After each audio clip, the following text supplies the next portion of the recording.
প্রিয় বন্ধুরা, তোমাদের সবার জন্য একটি গুরুত্বপূর্ণ আপডেট।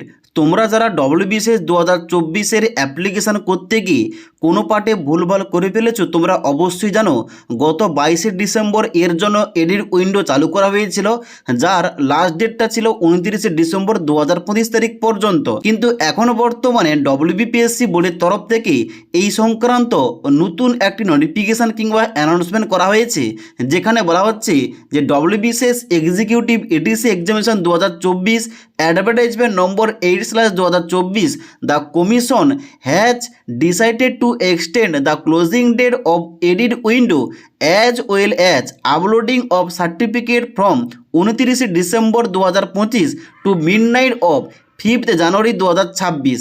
মানে এখানে যে লাস্ট ডেটটা ছিল এডিট উইন্ডোর 29শে ডিসেম্বর 2025 তারিখ, এখন বর্তমানে ওই লাস্ট ডেটটা বাড়িয়ে করা হয়েছে 5ই জানুয়ারি 2026 তারিখ পর্যন্ত।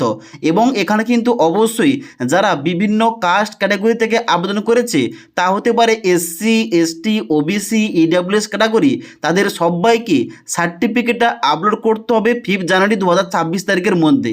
তার জন্য তোমরা যারা ডব্লিউবিসিএস-এর ফর্ম ফিল আপ করতে গিয়ে কোনো অংশে ভুলভাল করে ফেলেছো, তা হতে পারে ফটো সিগনেচার কিংবা কাস্ট ক্যাটাগরি কিংবা ঠিকানা কিংবা অন্যান্য কোনো পার্টে তোমরা ভুলভাল করে ফেলেছো, তোমরা এখনও বর্তমানে এডিট কিংবা কারেকশান করতে পারবে, যার লাস্ট ডেটটা রয়েছে আগামী 5th জানুয়ারি 2026 তারিখ পর্যন্ত। ওকে, তো কিভাবে এখানে ফটো সিগনেচার তোমরা এডিট কিংবা সংশোধন করবে, কিভাবে তোমাদের কাস্ট সার্টিফিকেট আপলোড করতে হবে, কিভাবে তোমরা কোন কোন পার্টে কীভাবে তোমরা সংশোধন করতে পারবে, এই টপিকে একটা বিস্তারিত ভিডিও আমাদের চ্যানেলে অলরেডি দেওয়া রয়েছে। তোমরা না দেখে থাকলে নিচের লিঙ্ক থেকে দেখতে পারো। ওকে।